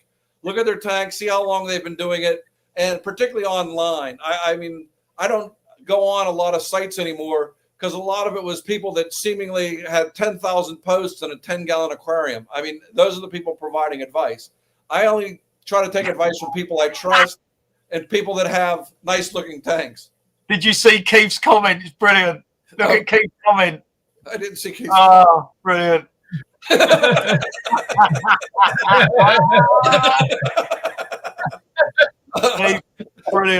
Brilliant. I never thought I'd say this since being such a fan of Keith, but fuck you, Keith. Yeah, fuck you, Keith. Refuck. Refuck. Fuck you, Keith. That would probably be a big name. Refuck would probably be surprised no one's taken that name. Listen, Mike, I'm sure someone out there's done it or thought about it. Those cataphilias, you know, I'm sure. Yeah. Those scollies. I don't run. Yes. Anyway, if you can all just hit the like button, please. That'd be much appreciated. Yeah. Is that intended at Keith there? Yes. Yes. Yeah. hit the like button, Keith, or go suck a dick, basically. Okay, here we go. Hang on, when's Keith coming back on, Tom? Never. It's banned. It's banned. Yeah. Marvin, what do you think, Keith? Yeah, I'd only take advice from somebody with a good tank, like Mo says. All No, joking Keith has a aside, good tank. You can take I'll advice pop from you an Keith. email. Keith has an awesome tank. I'll pop you an Yeah. email. Keith does have. I will. I love the tank. We Very love nice. Keith. Keith needs to play. I'd rather eat my own teeth. Does. By Keith. You didn't Anyway. have I think he has play this already game. eaten You his own didn't play teeth. this game. That's not right. Are there any more questions? I'll hit the right button. Yes. Oh, I would rather eat my own teeth than admit to the other half I paid. I mean, where is she first, Mike? Are you able? She's sitting in Oh, the to be family room buried. behind me. Here we go. The end of Mike No, Paletta. she's actually very good about this. She knows what I pay for stuff because I basically said when I die, this is worth $1 million, so I don't have to leave you any money. So she's perfectly satisfied with that. Just trying to kill you off for it. What about the expenditure on hookers, though, Mike? Is she okay with that? Yeah, I mean, she knows that we pay a ridiculous electric bill, so she knows we pay a ridiculous electric bill to keep ridiculously priced corals alive. So it all runs hand in How hand. much is your electric bill roughly a month out of interest? Around $500 a month. Wow. That's a lot. Yeah. No, whenever I had 1,200. the 1,200 and all of that, I was paying close to $1,100. Off the house. Sorry. 500 quid a month. I think Tom and Ian are having their first tiff. Do you guys Yeah. want to? Do you want to just No. mute your mic and It's nothing. It's nothing. It's nothing a candlelit bath won't fix later. Don't worry, boys. Don't worry. Don't worry. Bless her. anyway, They're very wise. Don't worry. It's a good one. here we go. I would rather eat my own teeth than reef without all my friends out there, because that's what actually makes this a lot more fun. Like I said, I have friends Very for good. Good answer. 35, Very 40 years. I mean, I miss that they don't have MAC anymore, because that was always great to see everybody. There's still a few shows, but I mean, you guys and I mean, Yeah, we are included in that. Yeah, we're no, I included. included that. You're my friends now, because Sure. you basically said "fuck you, Sure. Mike." So once you say that, you're one of my friends. I like it. So I mean, that's really part of the fun of this. I mean, like I said, this is my hobby for 40 plus years.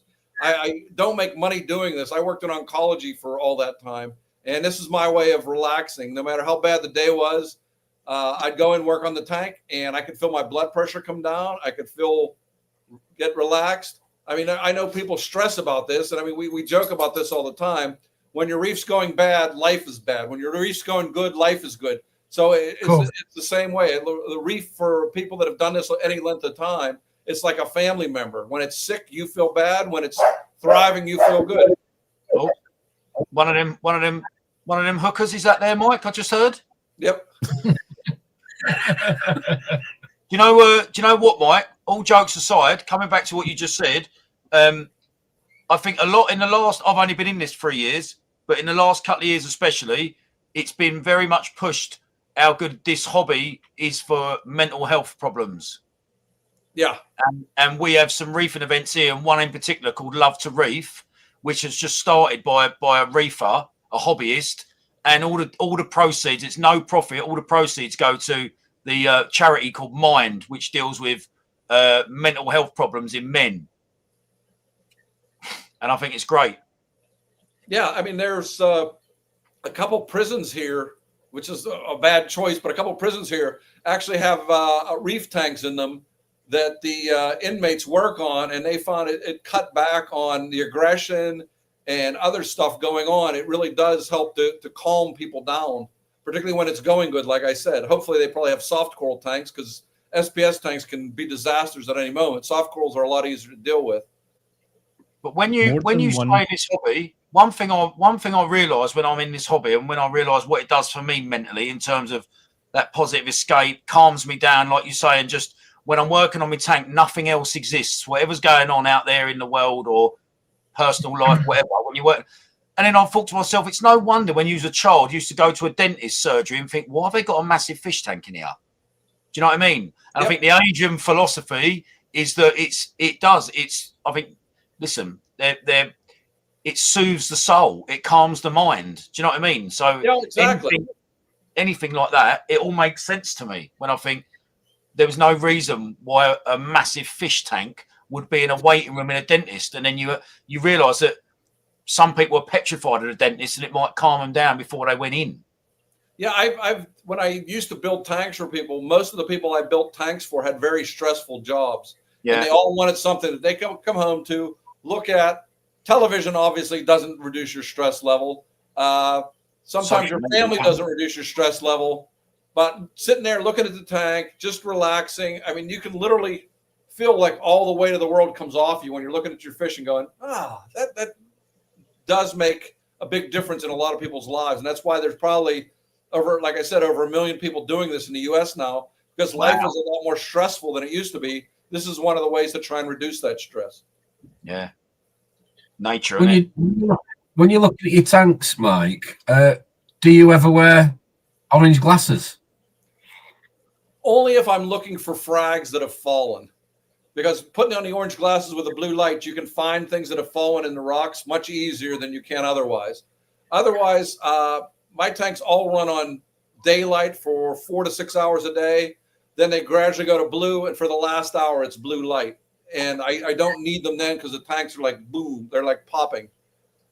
So I don't need to add to it. What are your thoughts on them? Do you like them? Do you think they're a fad? Do you think they're necessary? There's something fun, and this hobby should be fun. They add to the enjoyment of the hobby, and you see colors and things that you don't see otherwise. So there's no harm unless you walk around the house in them or you go to the bank with them, and then they look at you like you're nuts. But other than that, they're just another way to help enjoy the hobby for some people.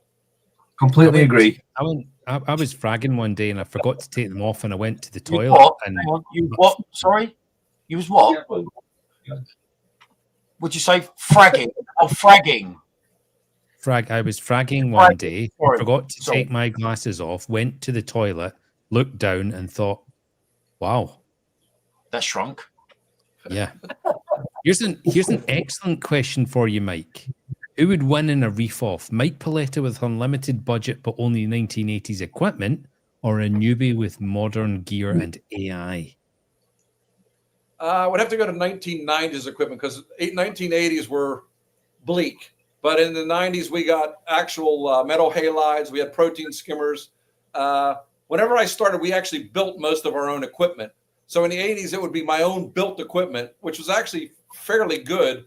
That's how I learned to do virtually everything around the house, from putting in drywall, plumbing. Only thing I don't do is electrical, because you screw that up, you burn the house down. So I bring in professionals for that. But if I had unlimited budget, but I also had access to the corals of the 1980s versus now, the tank would be more impressive than the tanks now, because there's just a limited variety of things. Like I said, corals I've never seen that I saw in the 80s and 90s. The early stuff that came in from the Solomon Islands, all the crazy stuff that came in from Fiji was just mind-boggling compared with, I mean, the corals are nice now, but they're all geared toward LED lights. Back then, the corals glowed under halides and actinic fluorescent tubes. So they were much more, for lack of a better term, they were healthier and they were just as vivid, but they didn't have that blue Windex need for blue light and to pop. They were impressive because they grew to large sizes. And I mean, I love coral frags, and I probably have 200 downstairs right now. But coral frags are only enjoyable when they're coral frags and you can look at them this close. When you put them in your tank, you can't really see that the tenuis has 12 colors on it. And then when it grows out, it doesn't show all 12 of those colors. But if you have a big Oregon tort or a big Green Valley Slimer, and it's this big, and you see it across the room, it's much more impressive. Mike, when was the first time? Oh, sorry, Ron. I just want to. It was a question. Steve wants to know who would win, Mike. So come on. I would think I would win because I have 40 years of experience. Yes, correct answer. Sorry, on you go, Jip. It comes down to husbandry, though, rather than equipment. Yeah, even now, you guys would know. I've seen people spend money on the best equipment and have total disasters for tanks because they didn't understand the basics and the fundamentals. I mean, it all comes down to water testing, good water quality, high quality fish, healthy corals to start with, and still good live rock. I mean, the problem now is most people start off with dead rock, and it takes, from my experience, a year and a half, 2 years to get it up to where it is when you start with good live rock. So you're already 2 years behind, because you got to get the bacteria to grow, you got to get the microfauna to grow on the dead rock, and it's just not the same. Just quickly, am I allowed to ask Mr. Paletta my question, Ronald? Absolutely. Okay, it's a very selfish question, Mike. Yep. When was the first time? One of my favourite corals is the tabling efflow. Right. When was the first time you saw that? That was probably late 90s. Right. Yeah, I actually have one. I have the $500 FLO in my tank. Beautiful. Yeah. $500. So I've got a That's the question one. from...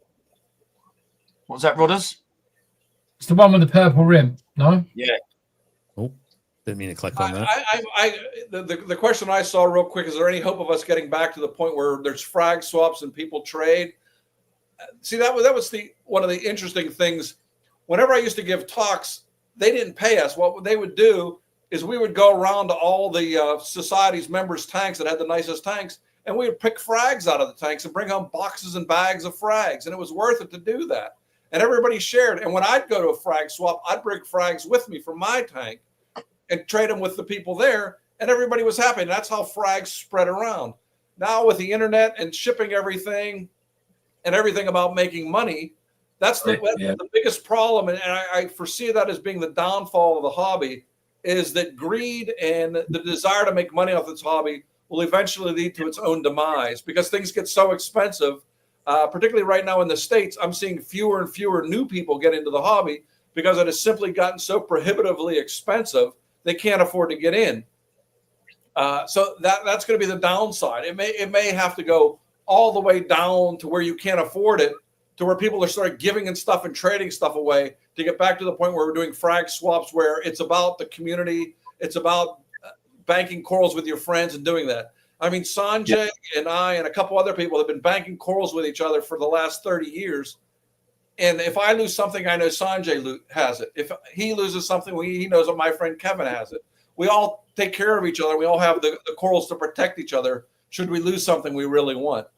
Do you know what? The most passionate people I watch on YouTube, if they're American or that I know over here, the most passionate people that I've ever met about this hobby, no one's made a load of money out of it. Yeah. None of them are millionaires out of this hobby. The reason I never got into doing this as a business is that once it becomes a business, it's no fun. It's over, isn't it? You need to have something fun in your life. And this has always been I have lots of other hobbies, but this is my main hobby for fun. So once the fun goes out of it, and once you start selling stuff and going, okay, I'm going to buy this $1,000 frag and sell pieces of it and make my money back, you've lost the joy of having that frag. Agree. Totally agree. Yes, Reefers Code, says Tim. Totally agree. Yeah, I wrote that article 10 years ago. So we've got a question here from Liam. Do you want to read this one out, Drippy? Right, so Mike, this guy, his name's Liam, right? We put up with him, but he's a little bit backwards, right? So you know those like competition sort of winners, you know those people that get front row seats because they've won a competition to be somewhere and it looks good for the sponsors and all the rest of it. He's one of them. When I set up, so I've got Reefer 525, okay, generation 2. When I was setting it up, because I was on my own doing it, my brother-in-law came round and said, I've just plumbed up my 170. I see you haven't done the weir yet. I'll do the weir. I said, I'm doing 101 other things. Yeah, go for it. He put the pipes in the wrong way round. So at the moment, my whole tank runs through an emergency drain, not the gate valve. And it's a topic of hilarity for the more discerning. It's been running how long, Drippy? Oh, it's probably about 10 days now, so it's not too bad, is it? No. Truth. About a year. What I have learned to do is I number all of my plumbing pieces, and I make sure it's the right way, and then I put them in sequentially. Because in the early years, I plumbed a few tanks that were, let's say, not plumbed up to par, and had issues with them because I didn't do that. And after smelling glue for like an hour, you're out of it, and you just want to glue and get it done because you are basically buzzed from the glue. So now I label everything and I do it sequentially, and I don't have that issue. But yes, in the early years, not having everything plumbed correctly. But now I also have multiple hacksaws and the gripping tool to cut through PVC. So if I do screw it up, I just cut through, go to the hardware store, get another piece, and put it together. I don't dawdle on things like that. But numbering them and doing them sequentially has saved me a lot of grief and aggravation. If you could not judge me on that, Mike, that'd be great. And I don't judge people unless your tank is full of pee. I'm not going to judge you on that. We can stay friends. Yes, I will come to your next barbecue. Thank you.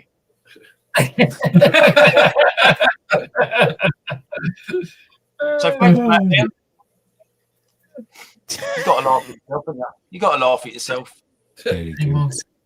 Oh, you have to have fun doing that. That's the whole point. Of course you have. Of course you have. Of course you have. That's why we're doing what we do on a Friday night. Exactly. Yep. Yeah. And that's why I do this hobby every day. It's fun. Yeah. That's why I come on these. I don't do it because you're paying me $1,000. Well, you are paying me $1,000, right? But I do this for fun. I like how he changed dollars to quid really quick. Done, mate. Well done. You know what, Mike? You know what? Along the way, you meet some proper characters, mate. Oh, yeah. That unfortunately, I mean, I'm 41. Characters are dying out in this world. I started on building sites at 16 when you had proper old school characters. Do you know what I mean? Yeah. And I think life is losing that. I think certain things, society, social media lead you. We are losing characters, mate. Do you know what I mean? And I've met some in this hobby. Do you know what I mean? No, I know exactly what you mean. I've probably lost a dozen or more friends in this, that most of whom were characters. They were the old timers in this hobby that helped make the hobby where it is today. I mean, put it this way. When I started doing this, there were literally 10 of us in the U.S. doing this. 10. And we all knew each other. We all talked to each other. We all shared everything. Now there's a million, and I still know, 5 of those 10 are still in the hobby. The other 5 are out or passed away. But over the time, I've accumulated a lot more characters that I'm friends with. And that, like I said, that's the fun of it. It's fun going to a show, or it's fun going to a shop and seeing people that you know. I mean, because one of the more interesting things is I was giving a talk. I gave a talk at the Magna in Orlando, and I came home and I was in a big box hardware store, and I was talking to my wife, and I hear from an aisle over, Mike, and I'm going, who the hell's calling me? But Mike's a common name. And this guy comes running around and he goes, I just saw you in Orlando. I heard your voice and I knew it had to be you. And that's when my wife says, I really don't want to be married to you anymore, but I talked her into staying. That's it. Have you been to the UK and checked out the reefing shops or the reefing scene in the UK? Yeah, I've been to the UK 3 times, and the shops are fabulous. I always enjoyed speaking there. I saw David Saxby's tank 3 times. Right. I saw Jamie Craig's the last time I was there when he was just getting started. So it's all wonderful. Are you back over anytime soon or not? I don't have any plans. My next plans are a trip to Germany. Nice. Is that in September by any chance? November for the Christmas markets. All right. Got a wee question here from Alex Brooks. Mike saying, do you follow the name game for Acros? No. I think it's just a marketing ploy. Particularly here, you can see the same coral named 5 different names by 5 different vendors. Corals morph and change into different colored things. So it's not worth it. I mean, I get nice frags that I see, I grow them out, and then they're happy. My wife is giving me the eye that I need to wrap this up because I need to go finish cooking dinner soon. So I don't mean to cut you guys off for 2 hours. I'm also starting to get hoarse. What she's actually saying there is, Mike, save your career, get off this fucking thing. Now, what she's doing is this, which could mean a lot of things. Listen, I just want to thank you so much, Mike, for putting up with us. Thanks very much. Absolutely brilliant. No, And I had before a we good wrap time. it up, I hope you and the viewers had a good time. And unlike Keith, I'll be happy to come back. And you didn't even care. I want to wish you guys the best of luck. I hope you have a fabulous night tonight. Cheers, Mike. Thank you very much. And just a quick shout out to everybody. We hit 600 subscribers this week. So thank you very much. Absolutely amazing. Anyway, so Tom, you've got a live stream on Sunday morning with the usual mob. Yeah, usual mob on Sunday. And then we've got Don next Friday from Acro Gardens is going to join us. Looking forward to that one. Yes. What does he We have Harry, the Spiritual Reefers tank tour tomorrow at 3 p.m. So, yeah. Beer and Don Friday coming up then, yeah? Yes. Yeah. Anyway, enjoy your Friday night. Thanks again, Mike, and we'll see you on the next Mike. Thanks, weekend, everybody. Bye.